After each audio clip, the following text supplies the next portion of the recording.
You know what's fascinating? In an era where local newspapers are dying faster than your phone battery on a cold day, there's a scrappy little news website that's absolutely thriving in the Chicago suburbs. And it's not just surviving, it's becoming one of the most trusted source of breaking news for over 300,000 people. I'm talking about the Lake and McHenry County Scanner. And if you live anywhere near Lake County or McHenry County, Illinois, you probably know exactly what I'm talking about. And if you don't, listen up, because this story is about how a guy with a police scanner and a mission turned into a legitimate watchdog over local government, and governments have not been happy about it. So let's start with the basics. The Lake and McHenry County Scanner was founded back in January 2012 by Sam Borsha. Now, Sam wasn't some journalism school graduate with fancy credentials or a trust fund. He was a DePaul University grad who, along with a group of volunteers, noticed something disturbing. Local news was dying, and important stories about crime, corruption, and government accountability were going completely unreported. Traditional newspapers were laying off reporters left and right, and local dailies that did exist, like the Lake County News Sun, the Daily Herald, the Northwest Herald, they were stretched thin, understaffed, and frankly, not covering everything that mattered to people's daily lives. So Sam did what any reasonable person with a scanner and an internet connection would. He started his own news site. At first, it was just him and some volunteers monitoring police and fire scanners, posting updates to Facebook. Pretty basic stuff, but here's what's crazy. It worked. Like, really worked. Fast forward to today, and the scanner, as locals call it, has over 300,000 social media followers and gets millions of website visitors every month. That's not a typo. Millions. For a hyper-local news site covering 2 counties in Illinois, the operation now has 3 full-time employees, over 12 freelancers, and it's owned by Borsha's company, SJB Business Solutions. They joined the local Independent Online News Publishers Association in 2021, which is basically the professional journalism club for independent news organizations. But here's what makes the scanner different from your typical news outlet. They're actually independent. They're funded entirely by advertising revenue. They don't accept gifts. They don't accept paid travel. They don't play favorites. Their stated mission is refreshingly simple: to keep Lake County and McHenry County residents informed by delivering unbiased, fact-driven, and timely news. And unlike so many media outlets these days that claim to be unbiased while clearly leaning one way or another, the scanner seems to actually mean it. Even Ground News, which rates media bias, lists them as having unknown bias, which in today's polarized media landscape is basically a badge of honor. Now you might be thinking, okay, so it's a local news site that posts about car crashes and house fires. What's the big deal? And that's fair. But here's where it gets interesting. The scanner has broken some absolutely massive stories that went national, stories that traditional media outlets then had to catch up on. Let's talk about the Andrew A.J. Freund case. And I've got to warn you, this one is absolutely heartbreaking. In April 2019, a 5-year-old boy from Crystal Lake went missing. His parents, Joanne Cunningham and Andrew Freund Sr., reported him missing. They did the whole tearful media plea thing. Please, if anyone has seen our son, help us find him. The scanner was on it immediately, posting updates, sharing search efforts. But something didn't smell right to police, and the scanner's reporters were picking up on that too. 7 days later, police found AJ's body. The little boy had been beaten to death by his mother, wrapped in plastic and buried in a shallow grave about 7 miles from his home. The parents had known he was dead the entire time they were on TV begging for his return. Here's what makes this story even more infuriating. The Illinois Department of Children and Family Services had been involved with this family since AJ was born. He literally came into the world with opiates in his system in 2013. DCFS had documented the family home as having broken windows, no power, strong feces and urine odors, and other horrific conditions. But they closed the case in December 2018. 4 months later, AJ was dead. The scanner covered every brutal detail of the case: the arrests, the confessions, the trials. Joanne Cunningham got 35 years for murder. Andrew Freund Sr. got 30 years for involuntary manslaughter and covering up the crime. And here's the kicker. In 2023, 2 former DCFS workers were actually convicted of child endangerment charges for failing to properly investigate abuse allegations. One of them got 6 months in jail. The scanner's comprehensive cover of the AJ case was cited by People magazine, CBS Chicago, Fox News, and news outlets around the world. Why? Because traditional media didn't have reporters monitoring the case 24/7 like the scanner did. They were there for every court hearing, every development, and every heartbreaking detail. Now, the scanner hasn't been without controversy. In October 2016, they got into some hot water when one of their readers posted a graphic photo of a motorcycle crash to their social media page. The photo showed the victim, and the families of the crash victims were understandably horrified. The Chicago Tribune ran a whole piece about it titled, "You Can Never Unsee It." Crash photos shared on Facebook horrified loved ones. It sparked a bigger conversation about the ethics of sharing graphic crash photos online, something that police officers and emergency responders were seeing more and more often, with bystanders pulling out their phones to record gruesome scenes instead of helping. To the scanner's credit, they seem to have learned from that incident, but it raises an interesting question about where we draw the line between public information and human decency. The scanner's whole model is based on transparency, showing people what's really happening in their community. But at what cost? When does reporting become exploitation? But here's the thing. Controversies like that are relatively rare for the scanner.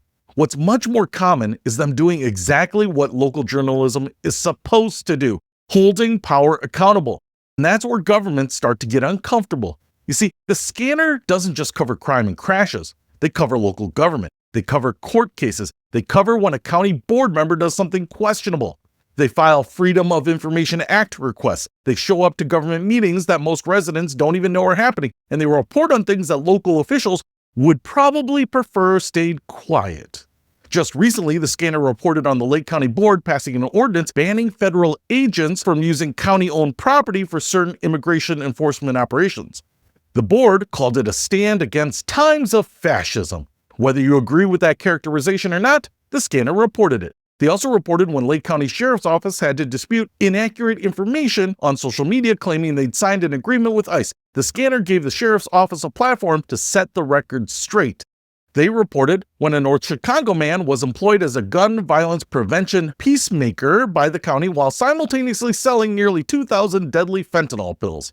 They covered when the McHenry County Sheriff publicly stated his office wouldn't enforce Illinois' new assault weapons ban, calling it unconstitutional. They covered Governor Pritzker's quiet visit to McHenry County. They're everywhere, seeing everything and reporting everything. And this is where it gets controversial because local governments are not used to this level of scrutiny. For decades, local government operated in relative obscurity. National news covers the president and Congress. State news maybe covers the governor and state legislator. But county boards, township meetings, who's watching those? Well, now someone is. The scanner is, and that makes people in power very, very nervous. The scanner's own About Us page makes a point of stating Lake and McHenry County Scanner is not affiliated with any government agency. They want you to know they're independent. They're not in anyone's pocket, and their mission statement explicitly mentions covering local government, right alongside crime, courts, weather, and traffic. In a world where local politics often operate with minimal oversight, the scanner has become an unofficial watchdog. They're not always looking for corruption. Most of what they do is just straightforward reporting on what's happening. But the fact that they could uncover something, the fact that someone is watching, that changes the game entirely. Think about it this way. If you knew someone was monitoring and would publish everything you did at work, would you act differently? Of course you would. We all would. Transparency breeds accountability, and accountability is uncomfortable for people who'd rather operate in the shadows. Now, is the scanner perfect? No, they're a small operation. They make mistakes. They've had the controversy with the crash photos. They rely heavily on volunteer work and freelancers, which means coverage isn't always comprehensive.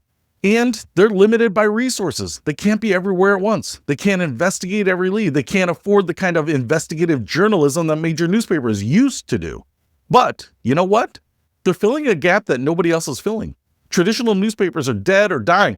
The Lake County News-Sun, once the dominant local paper, has been reduced to a shell of its former self. The Daily Herald and the Northwest Herald are trying, but they're spread thin across huge areas. Meanwhile, the scanner is laser focused on these two counties, posting 24/7, responding to breaking news in real time. And residents have responded. Over 300,000 social media followers, millions of monthly website visitors, articles regularly appearing on MSN, Flipboard, Newsbreak, and other aggregators. When something happens in Lake or McHenry County, people don't wait for the evening news. They check the scanner's Facebook page. It's become the de facto source of real-time local information. So what's the takeaway here? What does the Lake and McHenry County scanner tell us about the state of local journalism, government accountability, and community information in 2026? I think it tells us a few things. First, there's a massive appetite for local news. but it has to be delivered in a way that meets people where they are. The scanners succeeded because they embraced social media. They post in real time. They don't put content behind paywalls. They made local news accessible.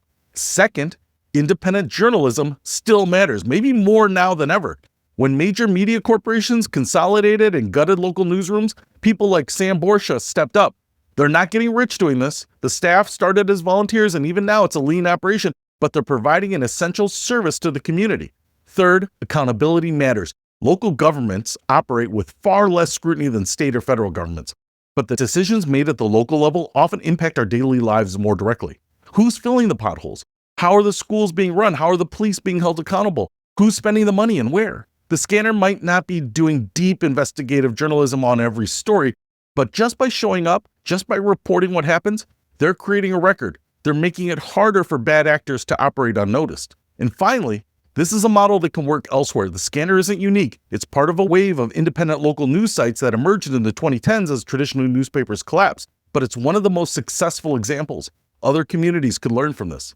So the next time you're scrolling through social media and you see some local news page posting about a house fire or a car incident, remember, they might be doing more than just posting about emergencies. They might be your community's last line of defense against the kind of local corruption and government failures that nobody else is watching for. The Lake and McHenry County scanner isn't perfect, but in a media landscape where local journalism is dying, in counties where government accountability is often an afterthought, they're doing something important. They're watching. They're keeping the lights on when everyone else has gone dark. And maybe that makes the officials think twice before doing something shady, because someone's going to notice, someone's going to report it, and 300,000 people are going to read about it. Who says luxury travel has to cost a fortune? Discovering Travel Bliss reveals the secrets to experiencing 5-star treatment without the 5-star price tag. Learn how to score upgrades, access exclusive experiences, and indulge in luxury for less. From hidden gem boutique hotels to insider tips for first-class flights, this book is your key to unlocking a world of affordable luxury. Elevate your travel experience without emptying your bank account. Get your copy today.